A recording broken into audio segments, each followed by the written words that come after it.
Well, now, there's limited space, which is why they're all rushing, but That's right. clearly, Mr Cameron and Mr Clegg right. get pride of place, as they should. Harriet Harman and Jack Straw are all exchanging pleasant words at the start of this session of the Queen's speech. And as soon as everyone's in place there, at what we call the bar of the House, the Marquess of Chambly will let the Lord Chancellor know that it's time to present the Queen with the speech itself, and then she can proceed to read it.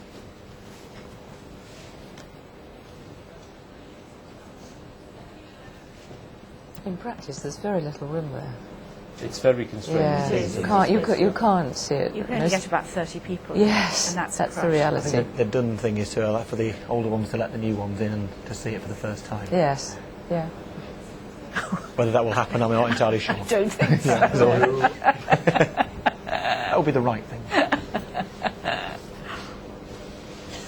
Well, they're still squeezing in, but I think we're almost there now. And Diane? and just while they've been waiting, the Lord Chancellor has already presented the speech.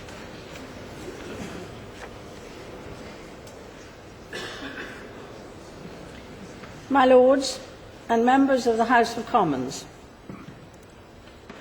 my government's legislative programme will be based upon the principles of freedom, fairness and responsibility.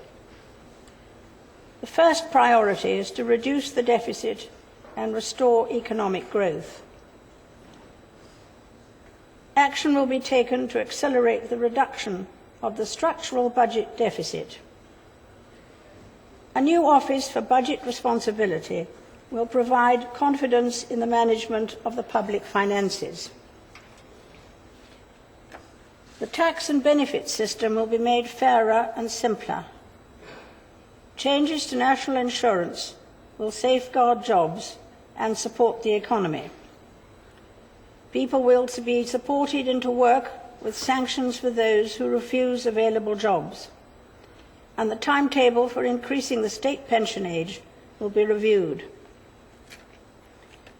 Legislation will reform financial services regulation to learn from the financial crisis and to make fair and transparent payments to equitable life policy holders.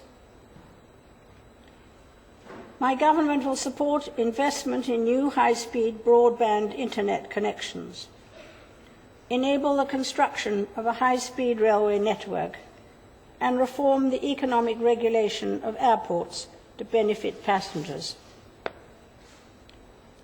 My government will modernise the Royal Mail in partnership with employees and will ensure it benefits from private sector capital and disciplines.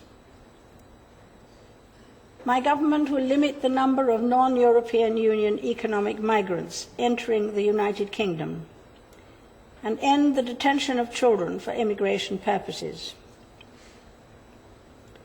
Legislation will be introduced to improve energy efficiency in homes and businesses, to promote low-carbon energy production, and to secure energy supplies.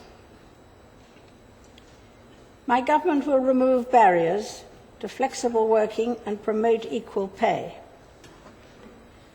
My government will seek to build a strong and fair society by reforming public services and encouraging individual and social responsibility. Legislation will be introduced to enable more schools to achieve academy status, give teachers greater freedom over the curriculum, and allow new providers to run state schools. The voice of patients and the role of doctors will be strengthened in the National Health Service to improve public health alongside actions to reduce health inequalities. A commission will be appointed to consider a sustainable long-term structure for the operation of social care.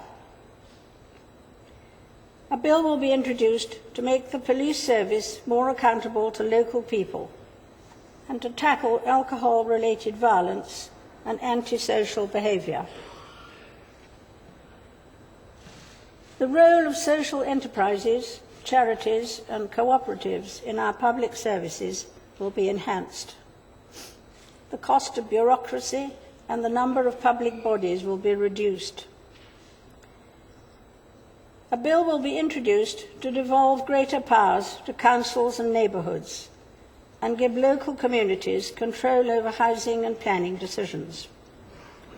Legislation will be introduced to stop uncompleted plans to create unitary councils.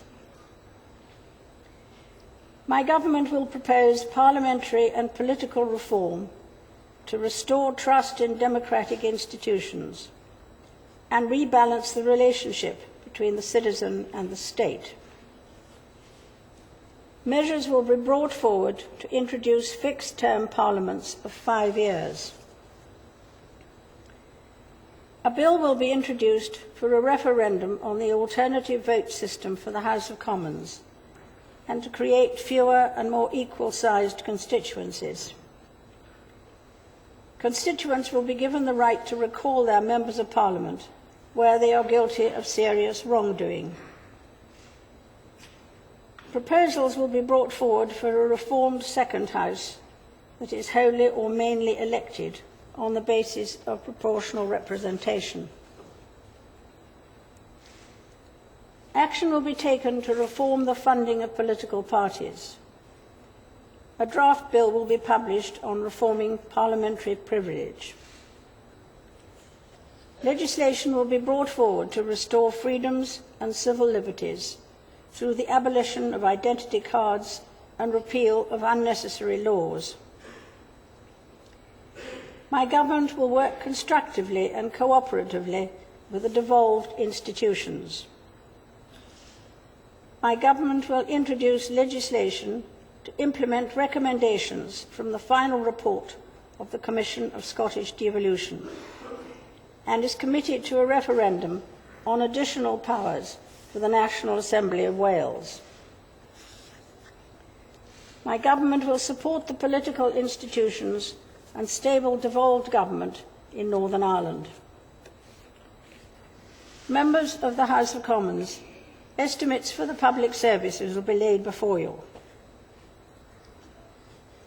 My Lords and members of the House of Commons, my government will introduce legislation to ensure that in future this Parliament and the British people have their say on any proposed transfer of powers to the European Union.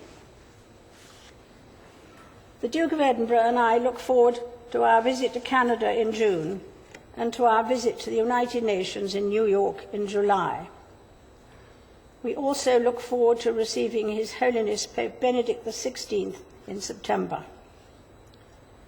My government will seek effective global collaboration to sustain economic recovery and to combat climate change, including at the Climate Change Conference in Mexico later this year. My government will fully support our courageous armed forces and undertake a full strategic defence and security review. My government will work with the Afghan government, Pakistan and international partners for lasting security and stability in Afghanistan. My government looks forward to an enhanced partnership with India. In the Middle East, my government will continue to work for a two-state solution that sees a viable Palestinian state existing in peace and security alongside Israel.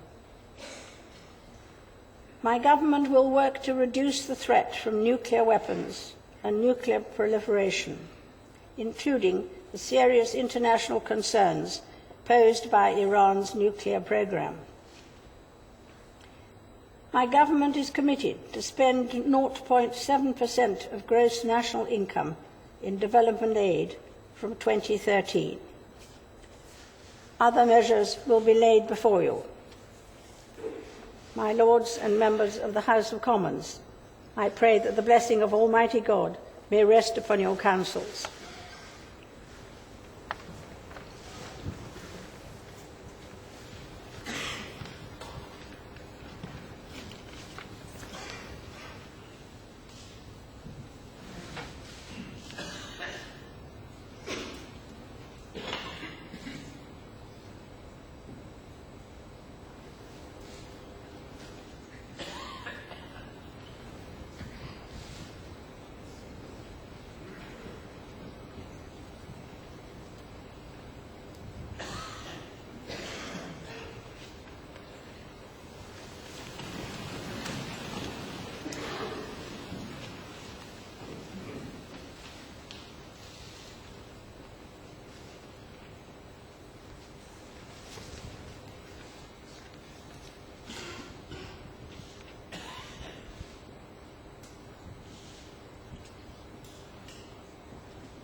Everyone stands in the House of Lords now that the Queen has completed the delivery of the speech.